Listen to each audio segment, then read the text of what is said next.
I am a local family physician here. I have a small private family practice, so you may not have heard of me, which is okay because I'm stay too busy for people to hear about me. But I feel blessed to be asked to come here again today. I did speak 18 months ago, 2 years ago, and I appreciate that you had an opening. You just had to find somebody to scramble to get me in, so here I am. Not true. I make up a lot of things as I go, and I talk really fast, so if y'all have questions, you can interrupt me. This is very casual. I was asked to speak on the top 10 things you can do for your health. That's an incredibly ridiculous list because there's probably a million things you can do.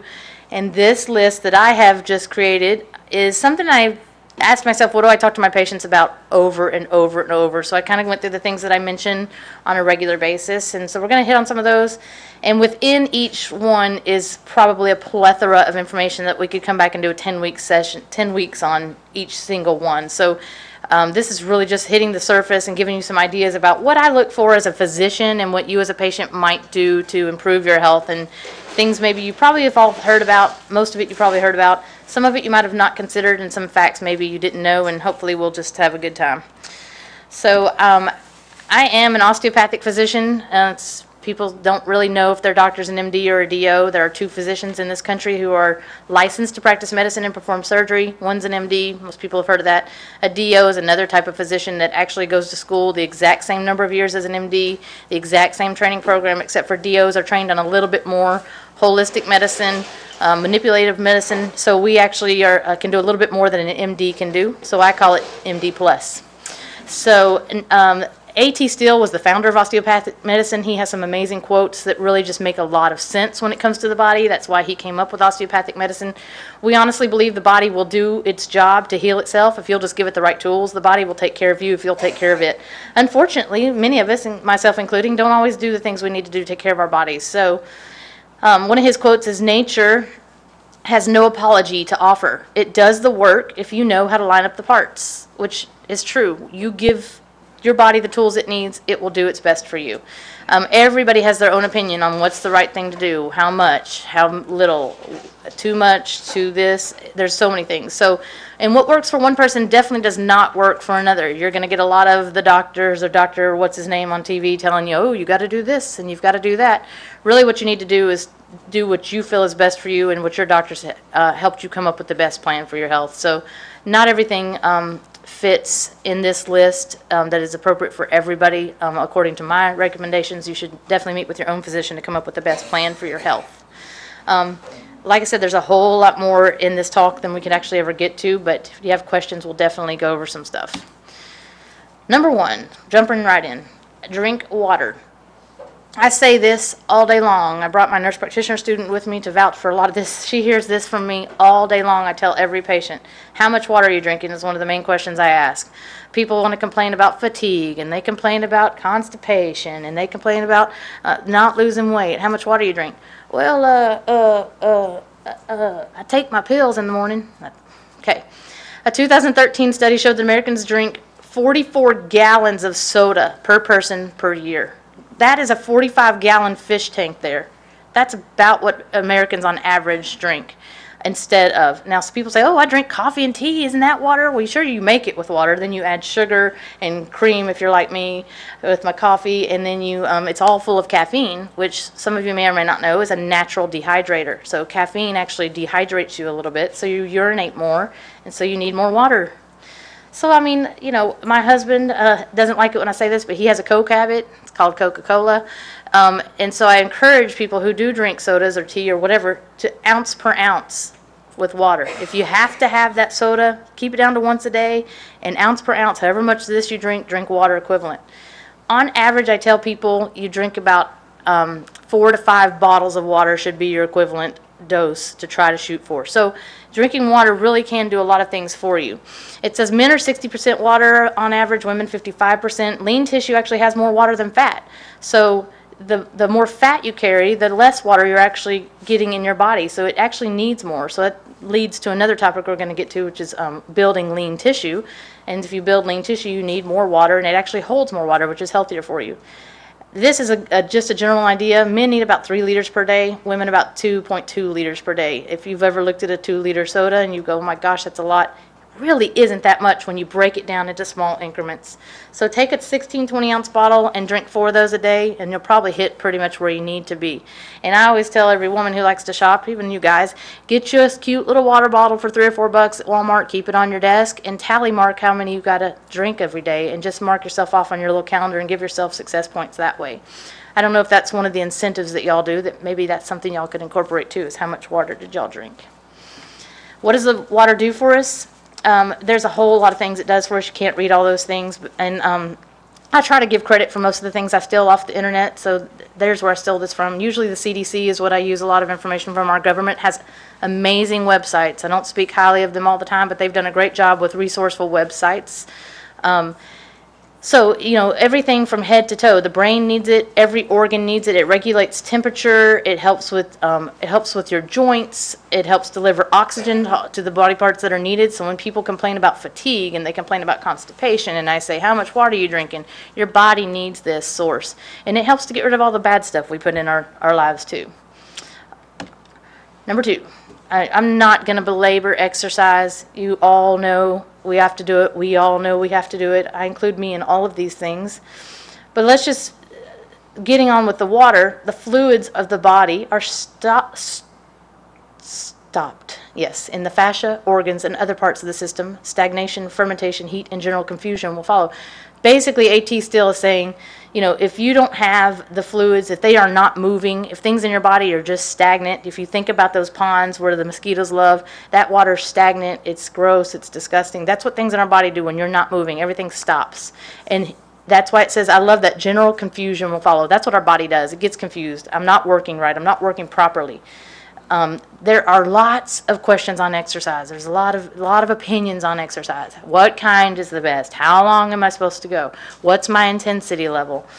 The government's general guidelines are a really good tool, and they're not based on just willy-nilly thoughts. They're actually based on research. So American adults need 2 hours a week of moderate exercise or 1.25 hours of rigorous. What's that mean? That's about 4 miles an hour if you're walking a mile. I love to say, people say this a lot to me, oh, I walk 2 or 3 miles a day. Well, how long does that take you? Oh, you know, hour and a half. That's slow. I can shop faster than that. So kind of get an idea of where you are. 15-minute mile, 20-minute mile is a goal. If you can't do that, that's okay. You're working toward it. Children do need an hour of exercise a day. Now, they usually get it through some ways at some schools, depending on the amount of exercise, but now that they've cut out a lot of physical activity, they're not getting it. So it needs to really be a family event. You hear it all the time, but let me give you a couple of facts. There are 250,000 deaths per year attributed to lack of physical activity alone. This is regardless of your health. This is just lack of physical activity that leads to health conditions such as cardiovascular events. The awesome thing is it's never too late. Research has shown that people who start midlife, 50, 60, even 70 years old, can actually reduce their mortality by adding exercise to their daily activities. Less than 1/3 of adults meet the minimum recommendations, which was that 2 hours per week that I just mentioned. And a sedentary lifestyle is actually one of the 5 major risk factors for cardiovascular disease. They put it right up there with blood pressure, cholesterol, smoking, and obesity. So sedentary lifestyle is, but unfortunately, you can change all the things that are on your risk for cardiovascular disease. A 30 to 40% reduction in cardiovascular events, even when you meet that minimum requirement. And this doesn't have to be hard. It doesn't have to be, you've got to go out and start training for a marathon or a triathlon. This just has to be getting out and just moving. The cool thing about exercise is that the body just loves to move. People say, I don't have time for exercise. Listen, I'm a family doctor. I own my own practice. I don't have time for exercise. You're right. I got that. I got 2 littles at home. But 10-minute increments. At lunch, nobody needs an hour for lunch. Nobody. Nobody needs a half hour for lunch. Y'all have all eaten in less than 5 minutes here. The rest of your lunch should be spent outside for at least 10 minutes, if nothing more. If that's all you got, I know you got to get back to work. Great. 10-minute increments here. You've done that 3 times a day. That's at least a half hour already. So it does not have to be all at once. And that's another thing that's intimidating to people is, oh my goodness, I don't have time for an hour of exercise 5 days a week.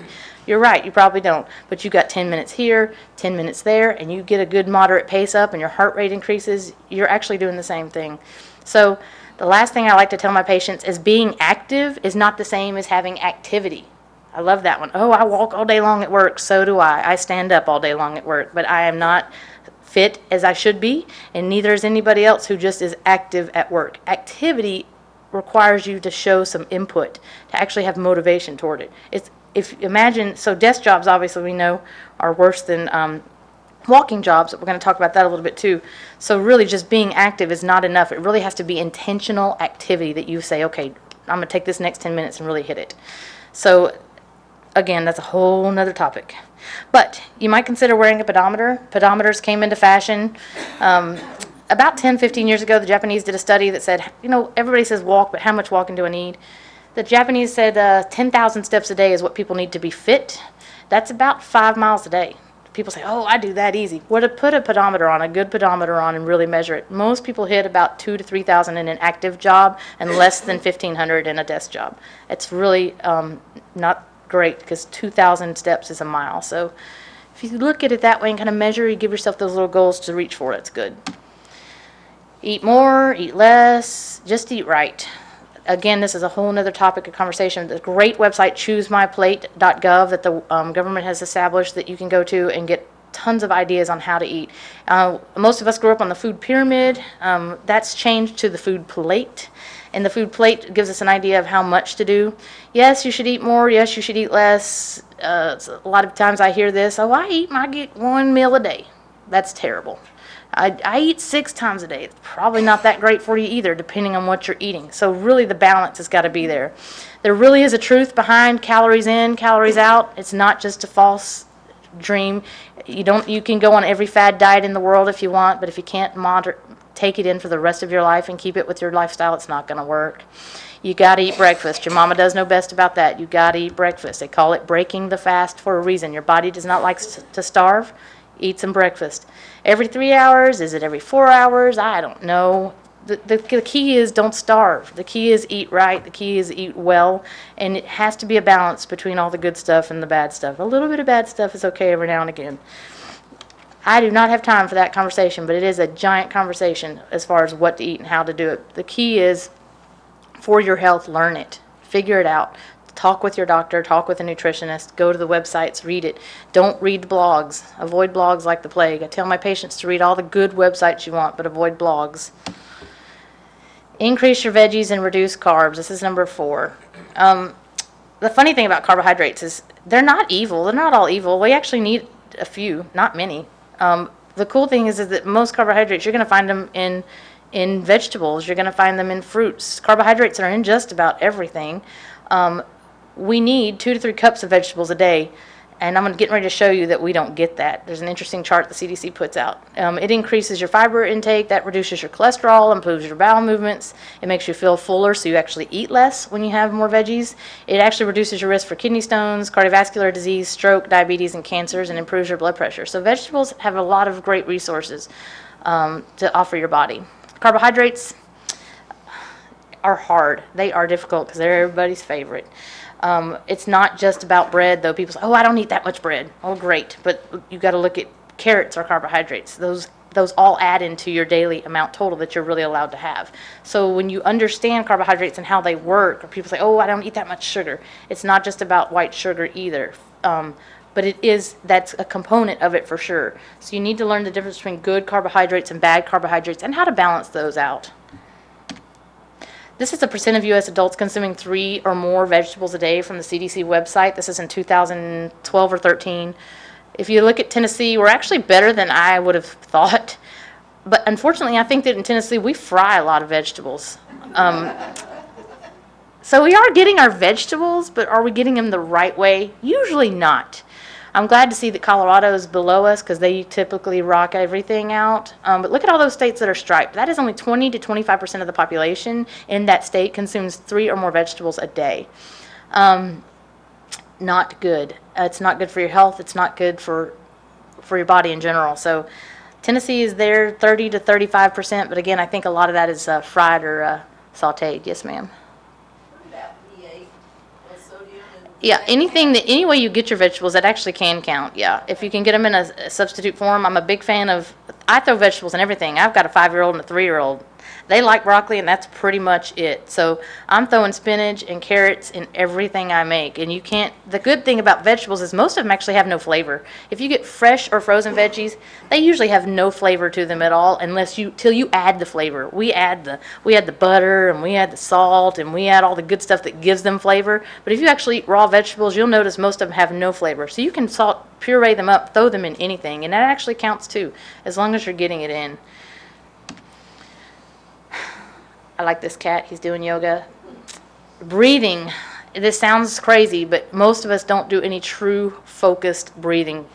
Breathing has a lot of good de-stressing qualities. It actually can slow the heart rate, relaxes muscles, it decreases blood pressure, and it increases oxygen to all your organs. People will come in a lot, and oh, got all this neck pain, and I'm having headaches. What'd you do all day?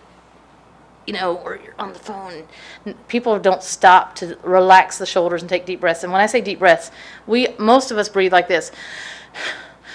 This is wrong, completely wrong. Your breathing has to come from the gut, and you have to get pregnant. Okay, when you take a deep breath in, your gut needs to expand. So you need to take a deep breath and actually watch your belly come out. You take a deep breath, and it's harder to do than it looks. It's hard for me to do, but it's hard to remember if you just stop. You can literally stop. Take 5 minutes. Do some really nice deep breathing exercises. Watch your belly expand. It relaxes your neck. You will feel it relax you. If you take 5 minutes a day to de-stress a little bit and do some deep breathing, it actually improves your oxygen to your brain. So it gives you that, especially after lunch focus that we all lose because all of our oxygen has gone to, and all of our energy has gone to our bellies. Do some deep breathing after lunch to help re-energize you in the afternoon. That'll really help. I like this. Downward dog looked much easier on the video. Y'all know cat videos and cat photos on the internet are like the most popular thing that are looked up on the internet, so they are pretty funny if you get into it. I do like yoga, just as a side note. If you got to do some exercise, yoga is excellent exercise and very difficult to do right. You have to have a good instructor who teaches you how to breathe. The best part of yoga is the breathing because it is a de-stressor. But it's great exercise. It does count towards your general recommendations also. Also, with your breathing, the fight or flight syndrome, the normal response to stress is when we stress and then you stress the next day and you stress the next day, it all compounds. That increases your blood pressure. It suppresses your immune system. That's why when you feel stressed out, you're more likely to get colds. You're more likely to just feel ill and headaches. It contributes to anxiety and depression. If you can reduce your chest breathing, which makes your shoulders go up, which increases your tension up here, and actually get into your abdominal breathing, you're actually going to reduce the tension in your neck and muscles.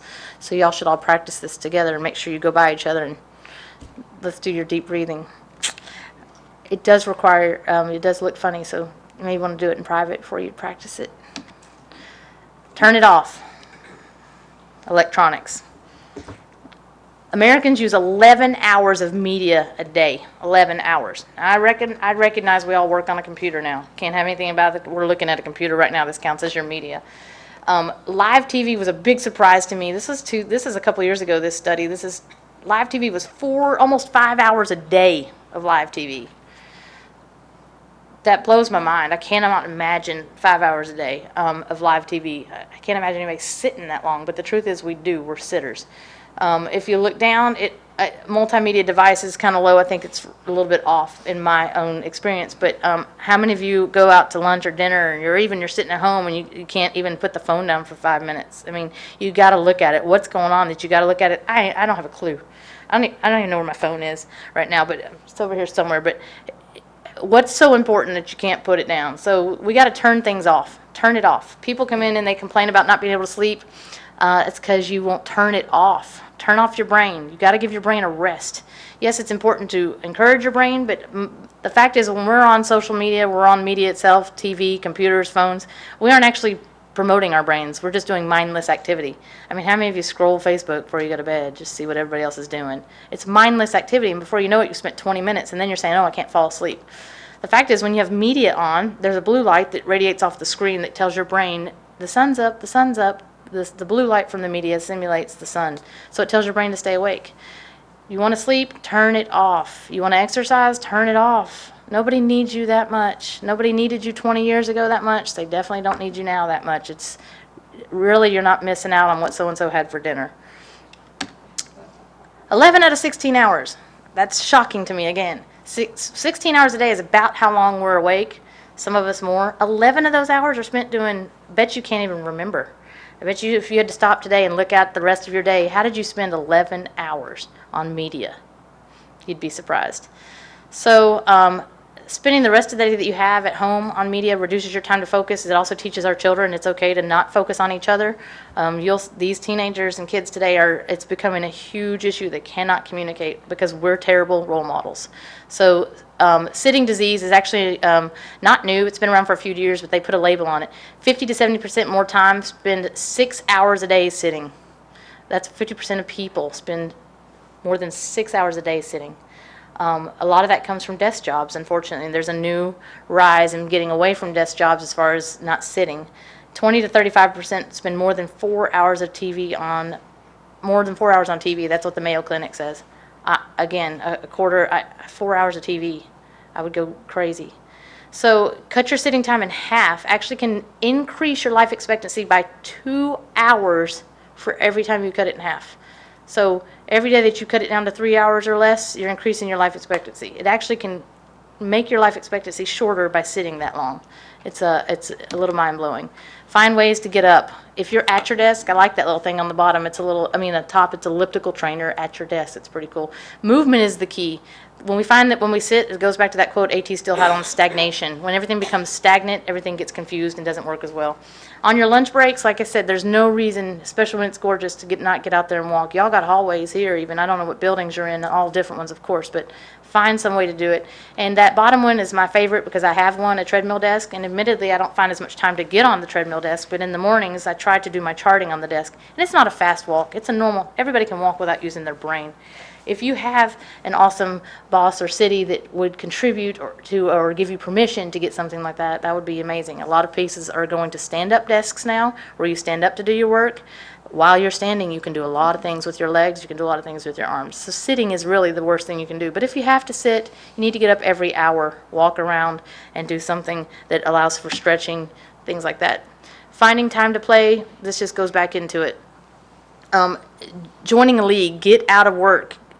Take your family, get out there, get out there. The city has amazing greenways and parks. You got to get out there. Find a friend, join a competition, join a league, challenge for healthy competition within your workplace, So find ways to just add it. I promise you every little step helps. It's not about I got to go join a fitness center. You can, please do. We have some amazing ones around here, but you just have to find the time to do it. It is difficult to find the time. I'm with you.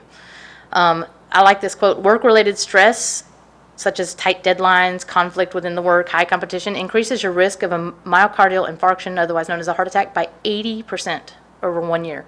So if you spend 1 year at your job feeling that way, your increase for a heart attack increases terribly. Form healthy relationships. This is not just in marriage, but marriage is good. Friendships, co-worker friendships, those are all healthy. Actually, it does improve quality of life, and it can reduce your risk for dying from heart problems. So marital spats actually can reduce your immunity. So if you're fighting with your spouse, again, it all comes back to that stress issue. And satisfying marriages have actually been proven in research to lower the risk of heart disease. People who are married for long periods of time are less likely to have heart attacks or stroke. Now, that doesn't mean if you got divorced or have problems with your marriage, you can't. It just means that you focus on satisfying your relationships in a lot of different ways. The lack of strong relationships increases your risk of premature death from all causes by 50%. If you don't have strong relationships in your life, friendships, neighbors, coworkers, a lack of strong relationships lead to depression, cognitive decline, earlier dementia, and all causes of death increase by 50%. This is equivalent to smoking 15 cigarettes a day, and this number is actually more than obesity and physical inactivity. So forming good relationships actually has some research and some value to it. Get some rest.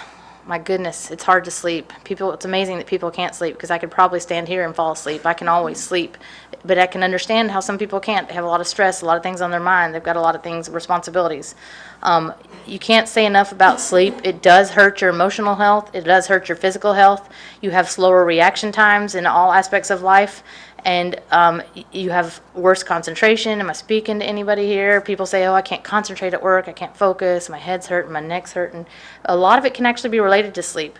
There's something called microsleep. Over periods of time when you don't get good sleep, you might be driving down the road and all of a sudden the last mile, you can't even remember driving that mile. Your brain just had that little instant of falling asleep. That is scary and dangerous, and it happens to a lot of people. Same thing at work. You're sitting at your desk and all of a sudden you've zoned out, you come back and you're like, oh, where was I?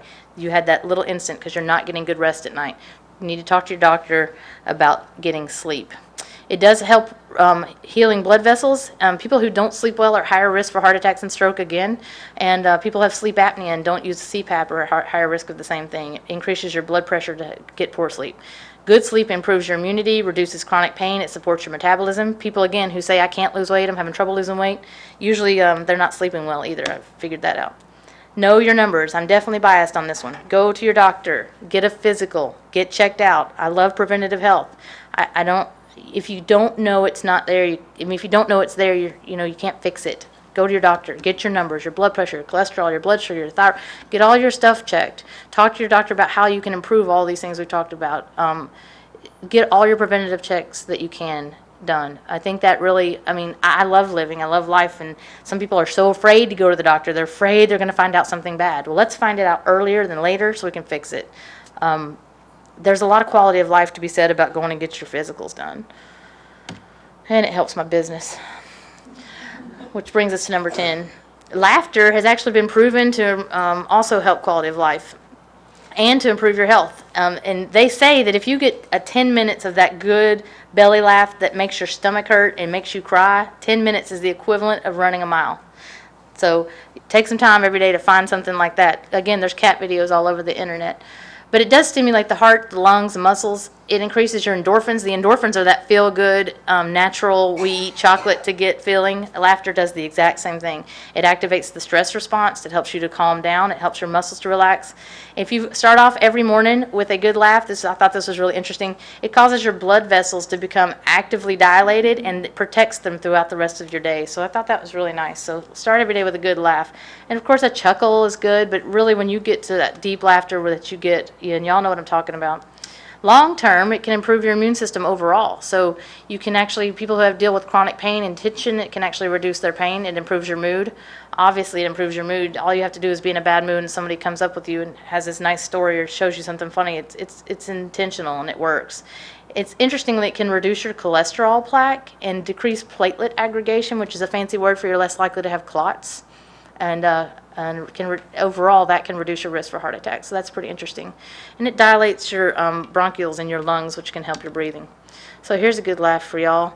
This one, this is a test at whether laughter is the best medicine. If you can see, they're laughing at the guy in the bed. I don't think that's what they meant, but it's a pretty good one. Far side, if you ever need some good laughs. That was really super fast and quick. What do y'all got for me? Here's a quote. A.T. Still again, I'm simply trying to teach you what you are, to get you to realize your right to health. And when you see the cures wrought here after all other means have failed, you can but know that the foundation of my work is laid on nature's rock. Help your body out and it will help you. Questions? Yes? I guess I'm interested in osteopathy. What do you mean by manipulation? Is it like what chiropractic? It is similar. Chiropractors actually took up, the first chiropractor was he was in osteopathic school, but he decided he didn't want to do the medicine part of it. He didn't want to do the surgery and the prescriptions and deal with all that. So he actually left osteopathic school and went to start chiropractic school. It's similar, but we have a little bit more training in organ treatment also, so it's not just about the back and the bones. We focus on all the major organs. There's something to be done about everyone. I unfortunately don't practice as much manipulation medicine as I did in school or in residency. You don't practice it, you lose it. And insurance sometimes covers it, sometimes doesn't. But there are some great osteopaths who are still practicing manipulation medicine. We also support things like acupuncture and alternative medicines and alternative treatments. As long as it's not harmful, it could be helpful. So that's kind of our viewpoint on it. It's a different way of studying the body. If you come to me with knee pain, it may not just be your knee. We need to look at your back. We need to look at your hip. We need to look at how you're sleeping, how you're walking. And we really prescribe nutrition and exercise over other options typically. So we tend to focus on your exercise and your sleep and your nutrition habits to figure out why you've got your ailment. Don't get me wrong, if your cholesterol's terrible, you're getting a pill.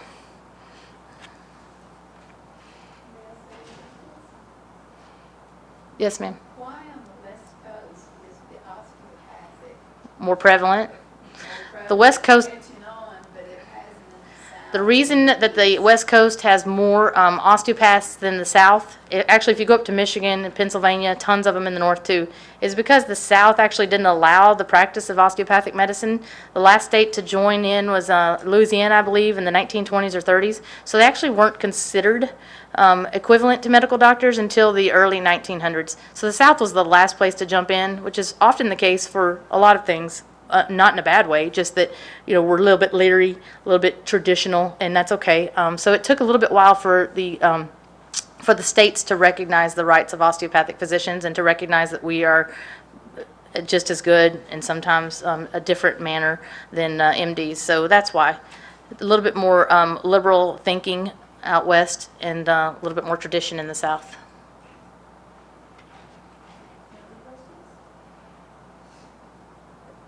you found any government websites for the movement for people who have a plus job? Yeah, the ChooseMyPlate.gov actually focuses on eating as well as exercise and nutrition. If you actually will Google desk exercises or chair exercises, you'll come up with a plethora of options. There's chair yoga even out there. There's a 20-minute video on YouTube on chair yoga. So there's lots of options. The key is the problem with work and exercise is we forget. You're sitting there for 2 hours and all of a sudden, gosh, I forgot I got to get up. You set some alarms on your phone and pick some exercises and be intentional about it. If you've got a plan over here, you set an alarm on your phone. When that alarm goes off, you got to do exercise number 1. That alarm goes off the next time, you got to do exercise number 2. You have to be intentional. I mean, I'm just as bad to forget. I've got 10 minutes between a patient, which never happens. Oh, I should go get on the treadmill for at least 5 of those minutes, while I'm sitting here charting.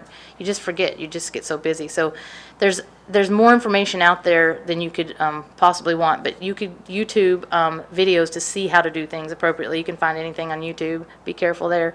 But chair exercises, chair yoga, those are the things I would recommend looking up. The Mayo Clinic has a lot of good resources too. If you go to the Mayo Clinic website, the CDC has a lot of good resources.